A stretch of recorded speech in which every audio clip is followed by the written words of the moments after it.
मैकूलाल अमरकांत के घर शतरंज खेलने आए तो देखा वह कहीं बाहर जाने की तैयारी कर रहे हैं। पूछा, कहीं बाहर की तैयारी कर रहे हो क्या भाई? फुर्सत हो तो आओ, आज 2-4 बाजियां हो जाए। अमरकांत ने संदूक में आईना कंघी रखते हुए कहा, नहीं भाई, आज तो बिल्कुल फुर्सत नहीं है। कल जरा ससुराल जा रहा हूं, सामान आमान ठीक कर रहा हूं। मैकू, तो आज ही से क्या तैयारी करने लगे? 4 कदम तो हैं। शायद पहली बार जा रहे हो? अमर, हाँ यार, अभी एक बार भी नहीं गया। मेरी इच्छा तो अभी जाने को न थी, पर ससुर जी आग्रह कर रहे हैं। मैकू, तो कल शाम को उठना और चल देना, आध घंटे में तो पहुंच जाओगे। अमर, मेरे हृदय में तो अभी से जाने कैसी धड़कन हो रही है। अभी तक तो कल्पना में पत्नी मिलन का आनंद लेता था, अब वह कल्पना प्रत्यक्ष हुई जाती है। कल्पना सुंदर होती है, प्रत्यक्ष क्या होगा कौन जाने। मैकू, तो कोई सौगात ले ली है? खाली हाथ न जाना, नहीं मुंह ही सीधा न होगा। अमरकांत ने कोई सौगात न लिया था, इस कला में अभी अभ्यस्त न हुए थे। मैकू बोला, तो अब ले लो भले आदमी, पहली बार जा रही हो, भला वह दिल में क्या कहेंगी। अमर, तो क्या चीज ले जाओ? मुझे तो इसका ख्याल ही नहीं आया। कोई ऐसी चीज बताओ जो कम खर्च और बालानशीन हो, क्योंकि घर भी रुपये भेजने हैं, दादा ने रुपये मांगे हैं।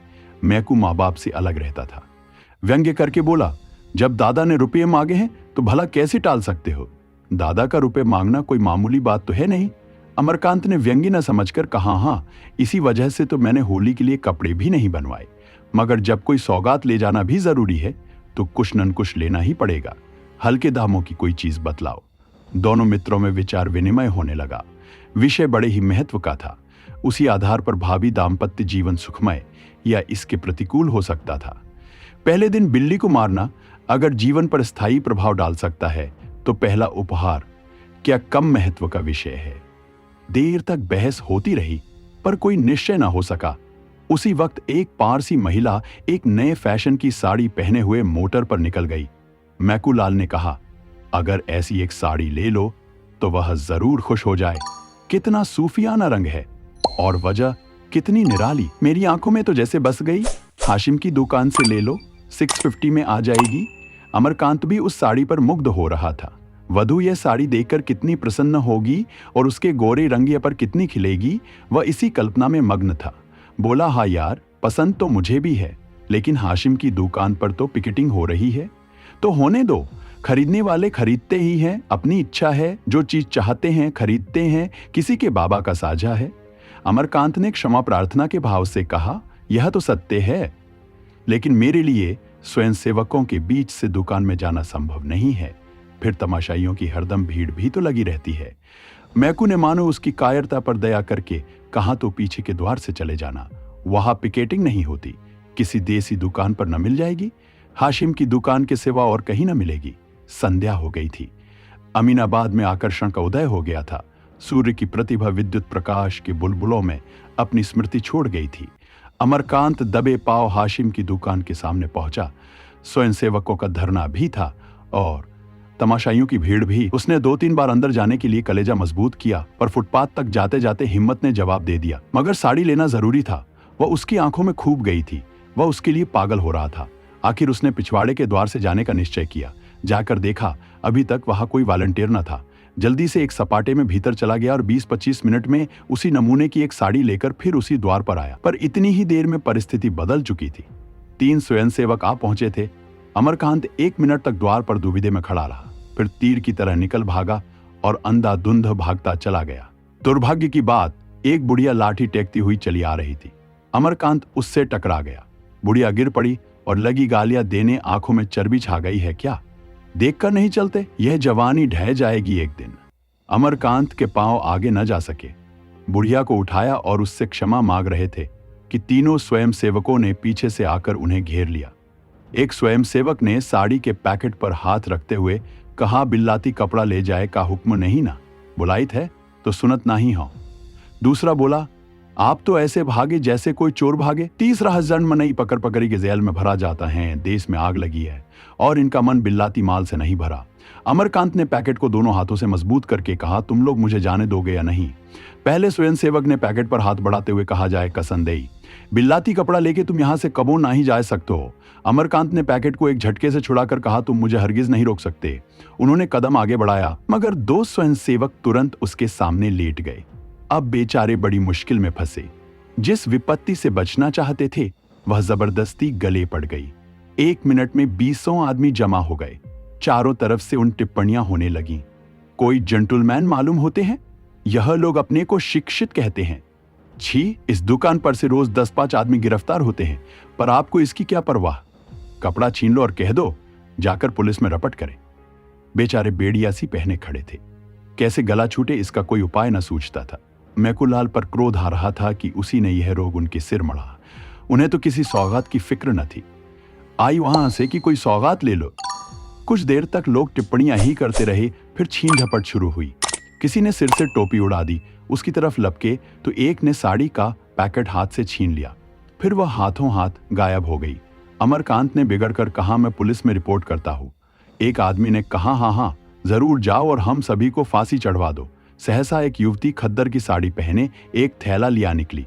यह हुड़दंग देखकर बोली, क्या मामला है, तुम लोग क्यों इस भले आदमी को दिख कर रहे हो। अमरकांत की जान में जान आई। उसके पास जाकर फरियाद करने लगे, ये लोग मेरे कपड़े छीनकर भाग गए हैं और उन्हें गायब कर दिया। मैं इसे डाका कहता हूं, यह चोरी है। इसे मैं न सत्याग्रह कहता हूं न देश प्रेम। युवती ने दिलासा दिया, घबराइए नहीं, आपके कपड़े मिल जाएंगे होंगे तो इन्हीं लोगों के पास। कैसे कपड़े थे? एक स्वयंसेवक बोला, बहन जी इन्होंने हाशिम की दुकान से कपड़े लिए हैं।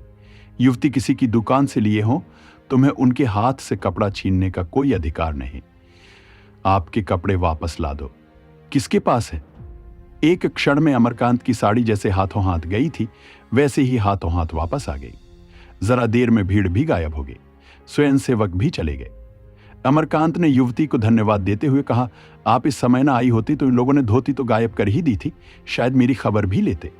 युवती ने सरल भद्रसना के भाव से कहा, जनसंपत्ति का लिहाज सभी को करना पड़ता है, मगर आपने इस दुकान से कपड़े लिए ही क्यों? जब आप देख रहे हैं कि वहां हमारे ऊपर कितना अत्याचार हो रहा है, फिर भी आप न माने।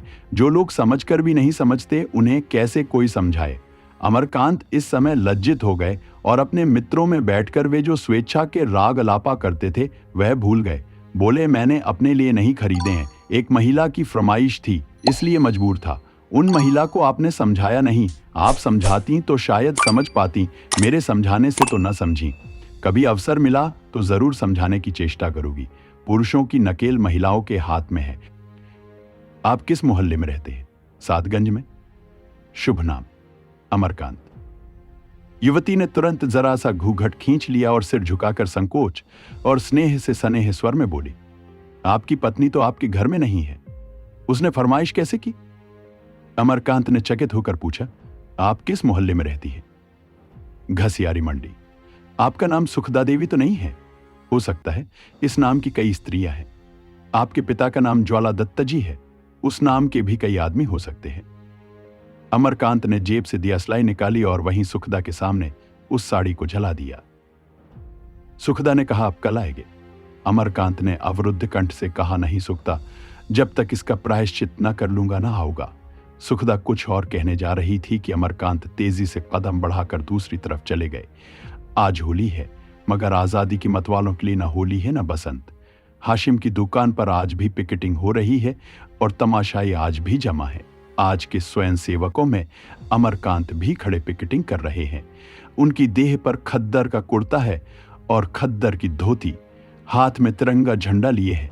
एक स्वयंसेवक ने कहा, पानीदारों को यूं बात लगती है, कल तुम क्या थे, आज क्या हो। सुखदा देवी ना आ जाती तो बड़ी मुश्किल होती। अमर ने कहा, मैं उनके लिए तुम लोगों को धन्यवाद देता हूं। नहीं, मैं आज यहां ना होता, आज तुम्हें ना आना चाहिए था। सुखदा बहन तो कहती थी, मैं आज उन्हें न जाने दूंगी। कल के अपमान के बाद अब मैं उन्हें मुंह दिखाने योग्य नहीं हूं। जब वह रमणी होकर इतना कर सकती हैं, तो हम तो हर तरह के कष्ट उठाने के लिए बने ही हैं, खासकर जब बाल बच्चों का भार सिर पर नहीं है। उसी वक्त पुलिस की लारी आई।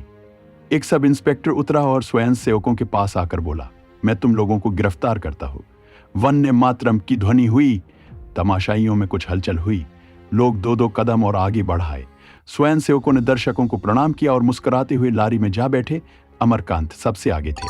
लारी चलना ही चाहती थी कि सुखदा किसी तरफ से दौड़ी हुई आ गई। उसके हाथ में एक पुष्पमाला थी। लारी का द्वार खुला था। उसने ऊपर चढ़कर वो अमरकांत के गले में डाल दी। आंखों से स्नेह और गर्व की दो बूंदें टपक पड़ी। लारी चली गई। यही होली थी, यही होली का आनंद मिलन था। उसी वक्त सुखदा दुकान पर खड़ी होकर बोली, विलायती कपड़े खरीदना और पहनना देशद्रोह है। दोस्तों, कहानी यहीं समाप्त होती है। अगर आपको कहानी पसंद आई हो तो इसे लाइक करें, अपने दोस्तों के साथ शेयर करें और हमारे चैनल हिंदी वाली स्टोरी को सब्सक्राइब करना न भूलें। धन्यवाद।